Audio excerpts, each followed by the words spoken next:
देख रहे हैं एनएमएफ न्यूज और मैं हूं आपके साथ श्रावणी पटनायक। बिहार में चुनाव है और पिछले कुछ दिनों से बिहार में राजनीति काफी ज्यादा गर्मा गई। तब जब कांग्रेस के कार्यक्रम के मंच से प्रधानमंत्री नरेंद्र मोदी की माताजी के लिए अपशब्दों का इस्तेमाल किया गया, उन्हें गाली दी गई, उनके लिए अनगढ़ बयानबाजी की गई, जिसके बाद से इसको लेकर लगातार विरोध किया जा रहा है, कांग्रेस को घेरा जा रहा है और इसके साथ ही बिहार बंद तक कर दिया गया था। लेकिन लगता है कि कांग्रेस इससे भी नहीं समझ पाई है, क्योंकि कांग्रेस ने एक बार फिर राजनीति के लिए प्रधानमंत्री नरेंद्र मोदी की माताजी का इस्तेमाल किया है। जी हां, इस्तेमाल इसीलिए कह रही हूं क्योंकि कांग्रेस बिहार के आईडी से एक एआई जनरेटेड वीडियो बनाया गया। इस वीडियो में साफ तौर पर देखा जा रहा है कि प्रधानमंत्री मोदी की मां उन्हें यह कह रही है कि राजनीति के लिए और कितना गिरोगे। बिहार कांग्रेस ने लिखा कि साहब के सपनों में आई मां, देखिए रोचक वीडियो। ये वीडियो आप बिहार कांग्रेस के एक्स अकाउंट पर जाकर देख सकते हैं और इसमें तमाम मुद्दों का जिक्र प्रधानमंत्री मोदी की माताजी ने किया है और इसी को लेकर बीजेपी बिहार ने जवाब दिया। बीजेपी बिहार ने लिखा कि कांग्रेस पीएम श्री नरेंद्र मोदी जी की स्वर्गवासी माताजी के बार बार अपमान की कसम खा ली है। कुछ नहीं मिला तो नकली वीडियो के माध्यम से पीएम मोदी जी की माताजी नकली वीडियो में उनके मुंह से वो शब्द बोलते दिखाई दे रही है। उनका सरासर अपमान है।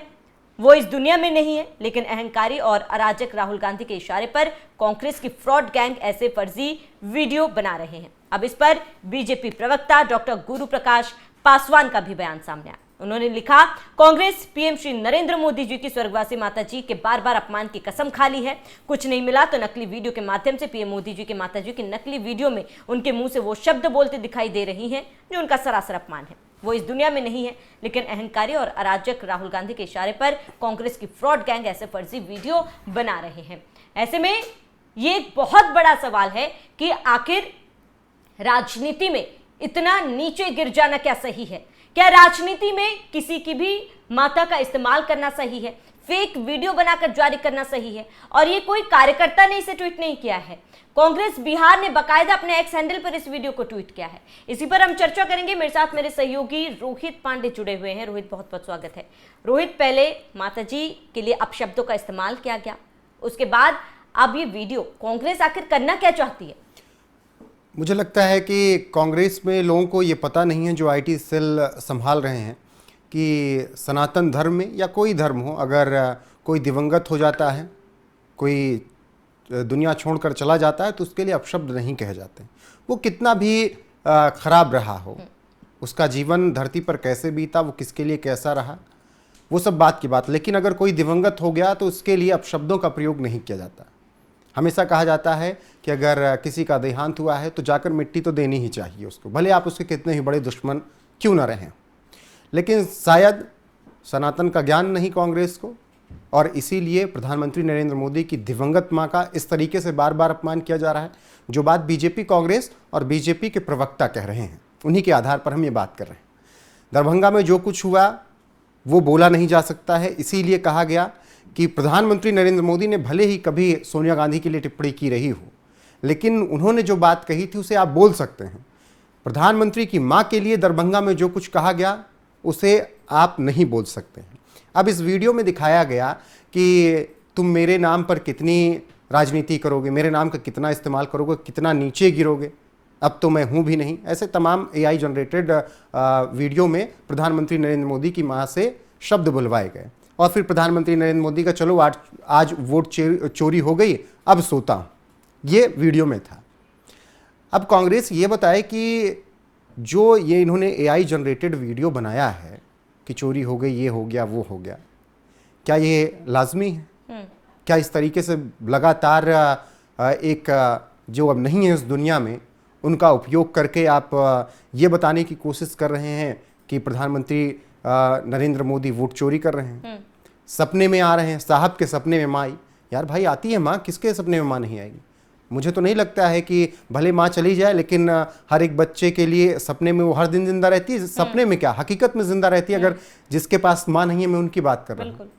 माँ का दर्द क्या नहीं समझ में आ रहा है राहुल गांधी को? दादी को खोया था ना, तब पिता को दर्द हुआ रहा होगा ना कि माँ के जाने का दर्द क्या होता है। क्या भूल गए राजीव गांधी अपनी माँ को उस वक्त? क्या उनके सपने में नहीं आते रहे होंगे? लेकिन इस तरीके को उसको आप डिफाइन कर दें, इस तरीके की बात उसको वोट चोरी से जोड़ दें, ये जायज़ नहीं है।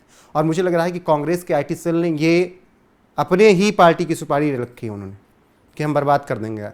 ये 2 वाकया हो गया पिछले 15 दिन में। लेकिन रोहित, आलाकमान की तरफ से भी तो कोई एक्शन नहीं लिया जा रहा है, ना कोई बयान उनके तरफ से जारी किया जा रहा है। जो भाई खुद प्रधानमंत्री को तू तड़ाक कर रहा है मंचों से, वो क्यों एक्शन लेगा? चलिए मैं वो भी मान लेता हूं कि राजनीतिक लिहाज से आप बात कर रहे हो। अगर किसी और नेता के लिए बात करते तो ठीक था, लेकिन देश के प्रधानमंत्री के लिए बात कर रहे हो। ऐसा नहीं कि इससे पहले प्रधानमंत्रियों के लिए इस देश में ऐसे शब्दों का प्रयोग नहीं किया गया, लेकिन वो नहीं थे पद पर।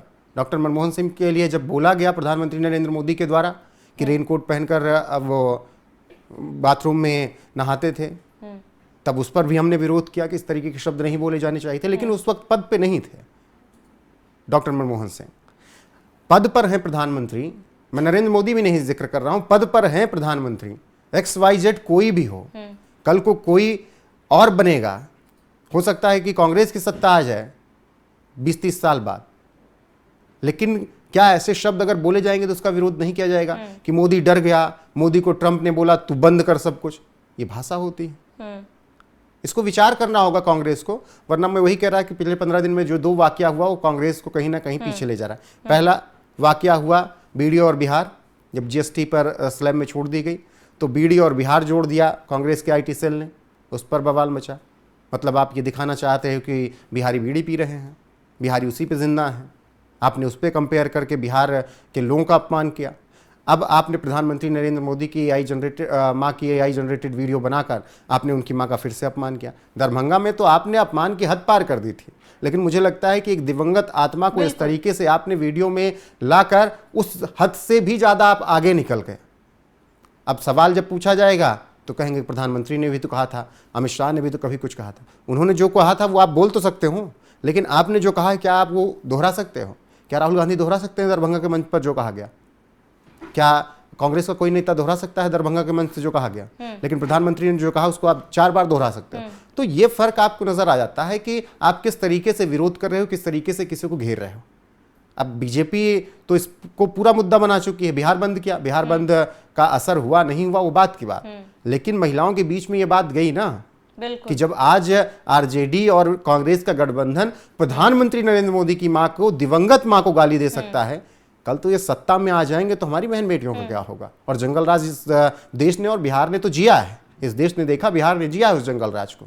जब चुटकियों में वहां पर किसी को भी उठा लिया जाता था, कोई भी शोरूम खाली करवा लिया जाता था।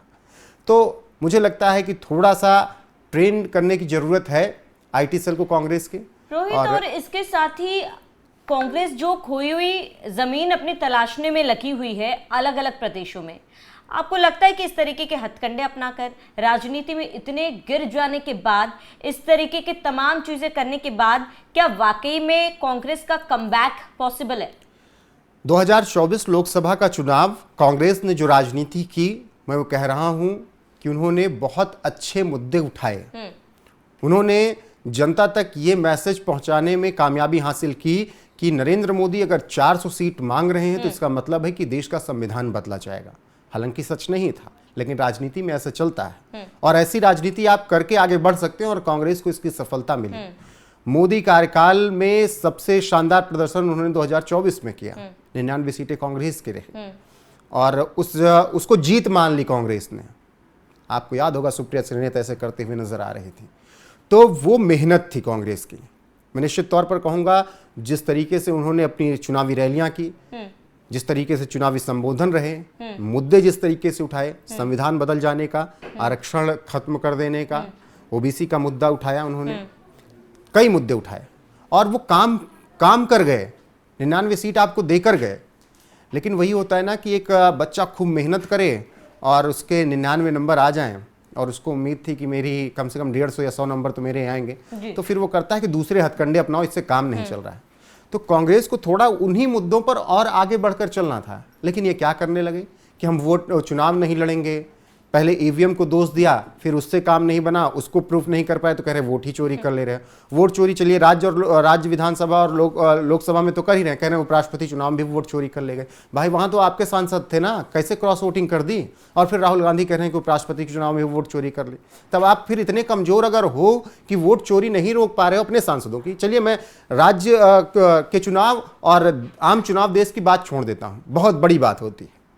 लेकिन अगर आपके 315 सांसद थे, अगर आप के 15 सांसद या तो वोटिंग नहीं करते या तो क्रॉस वोटिंग कर देते हैं, अगर आप उन 15 सांसदों को नहीं संभाल सकते तो देश 140 करोड़ का है, वो कल को पूछेगा ना कि आप अपने 15 सांसद नहीं संभाल सकते, 140 करोड़ लोग कैसे संभालोगे? हम क्यों आपको सत्ता में लेके आए? अगर चलिए मैं मान रहा हूं पावरफुल है सत्ता में बैठा हुआ व्यक्ति, नरेंद्र मोदी और अमित शाह जो आप बात करते हैं कि उन्होंने वोट चोरी करवा दी, अगर आप उनसे अपने 15 सांसद वोट चोरी से नहीं बचा सकते आपके मुताबिक, कांग्रेस के मुताबिक मतलब, तो फिर आप देश की जनता को कैसे हक दिला पाओगे?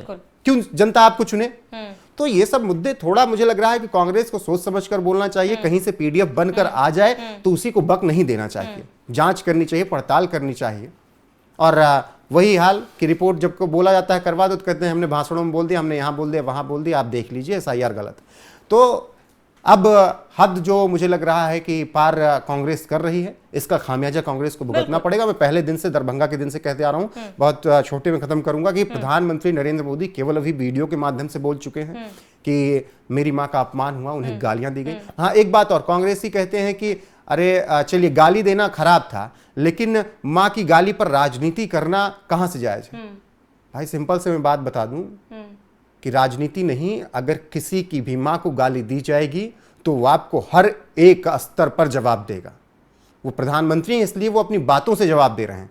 आप आम जनता में या सड़क के किनारे या चौराहे पर या अपने गांव के मोहल्ले में मां और बहन की गाली देकर देख लीजिए, ना वहीं पर लड़ाई हो जाए, ना ही जंग हो जाए, ना ही मारपीट हो जाए, ना ही आपको 4 लोग कूट दें तो नाम बदल दीजिएगा।